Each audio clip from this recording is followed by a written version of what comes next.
This is the K-12 Engineering Education Podcast for August 8th, 2016.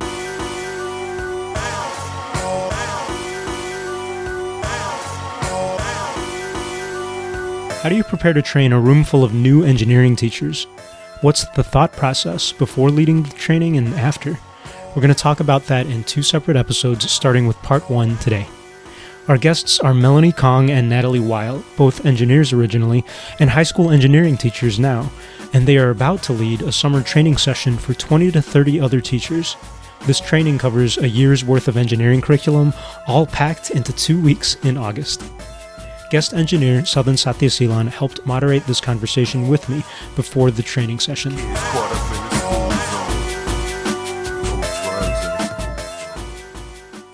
First, who are our guests?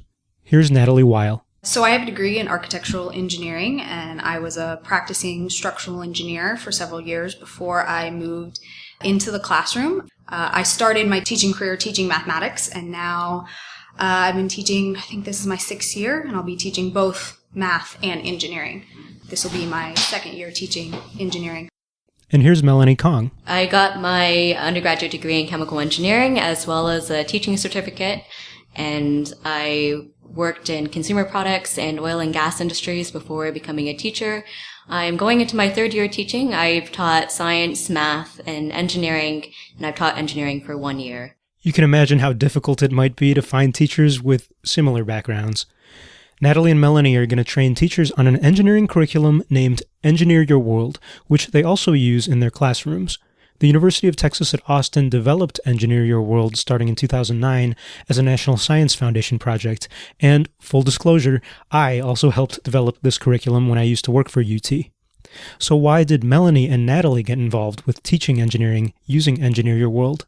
This is Melanie. I worked on the curriculum a little bit back in college, and I really like how it teaches the practices and habits of mind versus diving into engineering content. So it doesn't go over engineering formulas or that kind of thing, but what it does a really good job of is embodying what it means to practice engineering design. And I feel like that's what I learned out of my own internships in research and development and engineering, was how to go through the design process and how do you solve any problem that's in front of you. Natalie similarly learned of the curriculum at UT Austin while doing her research for her master's in STEM education. What prompted me to bring Engineer Your World to my school was sort of related to my experience growing up in high school. I was good at science, I was good at math, and everybody's just like, oh, you should be an engineer. But I really didn't have any experience with engineering. My parents weren't engineers, but didn't know what else to do, so I did it. I went into engineering and ended up luckily being good at it, enjoying it, but I really wanted to give students a really broad overview of what, to add on what Melanie was saying, what engineering is like, from what are the engineering habits of mind, what are the type of problems engineers do, and how that's different from science and math. Definitely want to echo what Natalie was saying there. Same deal. I had no idea what the different kinds of engineering were. My dad was a chemical engineer, so that's why I went into it, but I had no idea what it actually meant. So I like how the course introduces students to little bits, little pieces of every kind of engineering, so hopefully they can make a more informed decision by the end of 1 year of engineering in high school. Yeah, and I really like how the Engineer Your World program is so accessible at a high school level. It really, it's project-based, and it really gets students hands-on experience at a level that is appropriate for them without having to have an entire degree in engineering. Now Southern gets more to the theme of today. The first question is, when you were teaching engineering for the first time, how different was it from teaching other sciences? It's vastly different in a wonderful, wonderful way. Going through the experience of doing my master's program and through teaching Engineer Your World, I think it has profoundly changed my the way I teach, and in a good way. And I see that I am carrying these concepts and these pedagogical practices over into my mathematics classroom. I would say that math is taught generally in a very traditional way, a lot of lecture, quiz, test, homework, work problems out of the book. And that's not incredibly engaging for the students. And it's also not necessarily hugely transferable. Great, you can work this one problem out of the book, but where does it apply? Where are you going to use it in real life? And being that I was an engineer, I always had that in the back of my mind, because for an engineer, mathematics is a tool. It's not the end all be all. So I always really had this desire to impart that to my students in mathematics. Where is this being used? Why are we learning this? So I think that teaching engineering has really given a great outlet for that. And I have tried to bring that, like I said, bring that over into my mathematics classrooms, trying to get more hands-on, engaging activities, trying to get students doing labs where they're collecting data and having to apply some mathematical concept to figure out some greater problem, which is a lot of how the engineering curriculum is taught. So I think teaching engineering has had an amazingly positive effect on the way I teach mathematics. And I really think, just pedagogically or philosophy, my philosophy is, I think that's how math should be taught.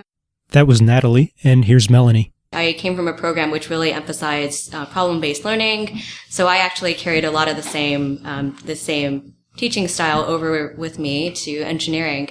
I did have some of the same students, and my biggest struggle with going into engineering was how I was going to what I was going to focus on the students knowing and how I was going to assess it. Because in all of my math and science classes, I was a standards-based teacher, so everything revolved around what are the standards and how are our students demonstrating knowledge of those standards. But engineering is so process-driven. It's like every single thing that they're doing in the process really matters. So that was a big shift for me, as I didn't know how I was going to assess, like, how are they doing this activity today and the same one tomorrow? And how am I going to assess all of those things along the way? Because I really wanted my students to be following this process. Whereas in my other classes, I didn't grade any of the process. I only graded the results. So that was a huge change for me, was trying to figure out how was I going to do process versus the standards. That is something that is an educational piece for your students that sometimes they're wary of, particularly at the beginning, since it's technically infinitely many ways that you could approach and solve this problem. And there's not necessarily a right way. As long as you're meeting the customer needs or meeting the specifications that need to be met for the given parameters, how you go about doing that is up to you. And it's okay if you fail. That's part of the learning process. I get so many students that kept, especially at the beginning of the year, asking me, well, how is this going to be graded? What if it doesn't work? Am I going to fail? Is it going to be points off? And because they have for their entire school career have been sort of indoctrinated to this, points-based grading system where there is one right answer. Yeah. And there is not one right answer in engineering. As long as you meet the customer specifications, you're fine. I feel like there are better answers. Yeah, certainly there are better answers. There are better answers, but there are better ways to reach, an end design. But the answer's not two. Right. It's not a check mark or an X mark. It's like you were saying, it's a process, and getting students behind that, they have to. I don't think they understand that at the beginning. It's hard to tell your students that that's what it's really important, because students are so used to, like, oh, I need to be able to solve a proportion. And they're not used to thinking about, like, oh, I have to be able to identify what the problem is. It's a different set of standards that you're trying to teach. And I'm going to share something that a science teacher at my school, whenever he started teaching this engineering course, he didn't realize how science was so different from engineering. But what really struck him was when he was looking at that list of standards, and he never realize that in engineering, the content that you're learning is how to solve a problem. The content isn't about earthquakes. It's not about doing math problems. It's about how to solve a problem. So that was a big shift for him, was thinking about how the content of engineering is the practice, not the knowledge.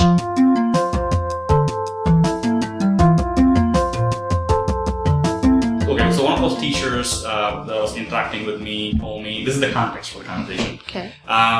Training a room full of teachers, or being in a room full of teachers, is like being in a room full of alphas.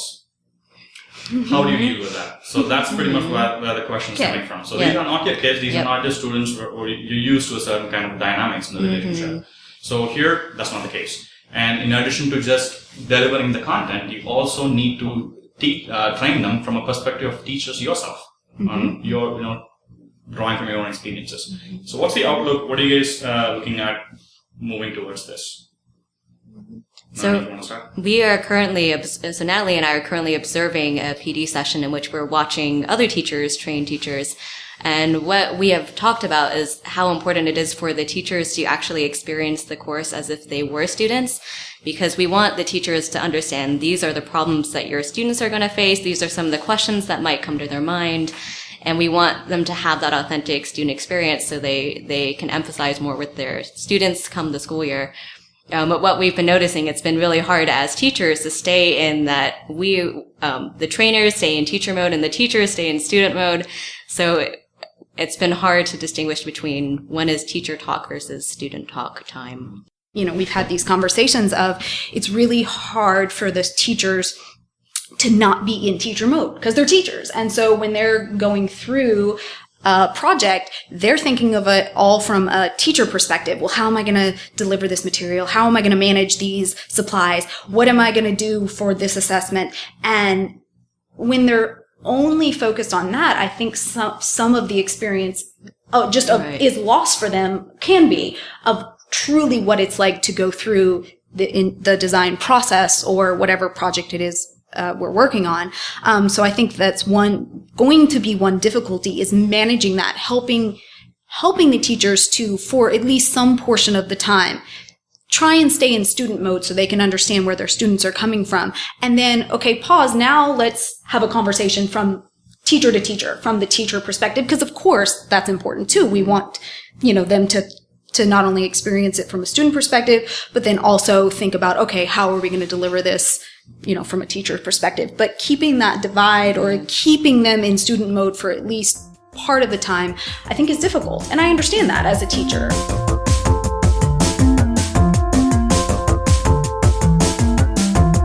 So do you guys have any strategies on how we plan to do that? Yeah, I think we're just going to be really transparent at the very beginning we need to have these different modes, and we were respecting that you all are teachers, you have more experience than us, and we all, you all have a lot of wisdom to share with everybody.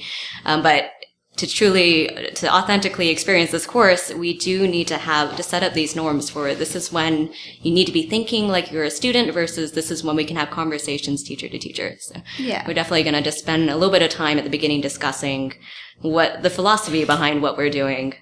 Yeah. And and they're not our students, they're our colleagues. So I think that's a big difference, just treating them like our colleagues, but being very upfront and transparent from the beginning. This is what we want to do during this time. We want you to experience it like a student.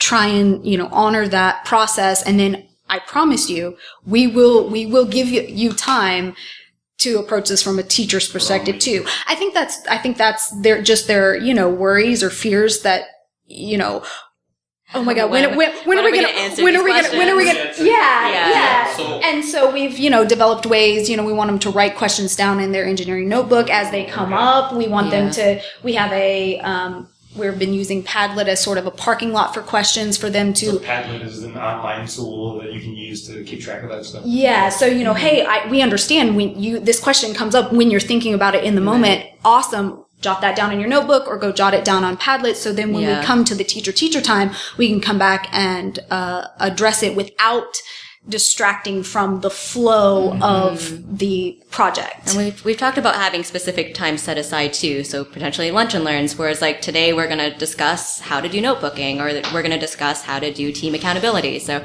setting aside times to address the hot topics for teachers. Yeah.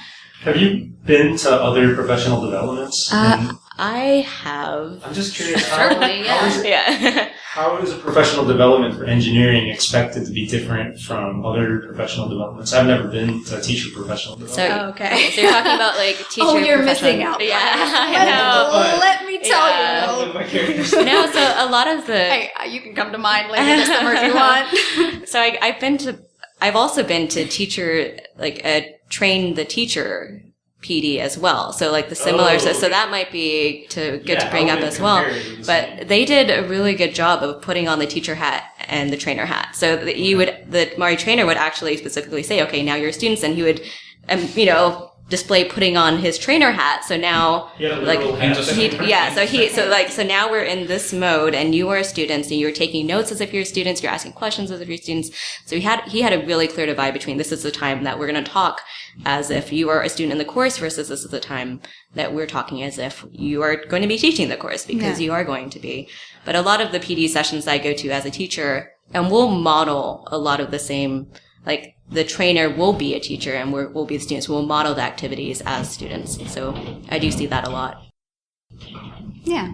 I think it seems like in my experience, there hasn't been as clear of a divide between like this is teacher time versus this is student time. So what I have found is that the teachers just stay stuck in teacher mode 100% of the time and aren't getting into that student space where they're experiencing it as a student. So I think it just takes being very clear and upfront, from the beginning. This is our philosophy. This is what we want you to do. And so right now is teacher time. Okay, now let's switch gears. Now this is student time. That gives me a lot of insights. So thank you for that. Yeah, sure. I did learn a lot. This seems like such a simple and elegant solution. Put on the teacher hat. Put on the student hat. Yeah. So I personally learned a lot from you guys in this conversation. I can totally see what went wrong with my training sessions in the past. It wasn't. I'm sure you were fine. That I'm gonna implement in the future. That's a brilliant strategy, and I'm actually very curious as to know how this actually works out. We'll see. We speak as engineers and teachers, and that is yes. And huge. I know there might be times when we need to put on our engineering hats too, versus in our addition teacher to- hat, right? Because there are times when I do want to talk content-wise about during the chemical engineering, this is like an actual example of design of experiments in industry. Like I might want to pull up those experiences I get super excited during the earthquake unit and want to talk totally all about the structural engineering. And I think it takes us too. We as trainers have to make sure that we are honoring when we are in teacher mode and they are in student mode. It's really hard for me. I want to give them all my teacher tips and tricks. I want to do that then, and I have to hold myself back and be like, no, you know what? I need to give them the student experience. Pause on that. So I think it's a two-way street. It's me making sure that I'm honoring the process just as much as they are honoring the process. But I get super excited and want to go dive way deep into all the structural engineering. So I totally get that. There's a time for teacher hat. There's a time for engineering hat. You know what? So you will have time to talk about this. Okay. If you guys are willing to do another session. Absolutely. After you finish your training, would you guys be willing to come back and talk about what happened? Yeah, it'll be interesting. What didn't work? Yeah, absolutely. All of that. A debrief and a post-mortem. So I'll be great. Fantastic. Yeah. Thank you, guys. Thank you, Melanie. Thank you, Natalie. And thank you, Southern. Thank you, Pius. Thank you. Let's thank everyone. And we will come back again soon. Awesome. Stay tuned for part 2 of this talk in an upcoming episode. Our guests will talk about what happened after their first time running this training. You can go online to find more information about the engineering curriculum mentioned in this episode at engineeryourworld.org. That's also linked in today's show notes. Please subscribe to the K-12 Engineering Education Podcast on iTunes, SoundCloud, Stitcher, or your favorite player, and rate this on iTunes if you like it. On Twitter, send me comments at Pius Wong. You can also like and share the show on Facebook for updates. The views expressed in this podcast are our own, and they are not necessarily the opinions of any schools or other organizations with which we might be connected. Our opening music comes from School Zone by the Honorable Sleaze. Our music in the middle and at the close is from Love is Chemical and Theme P by Steve Combs. All are used under a Creative Commons Attribution license. Thanks so much for listening.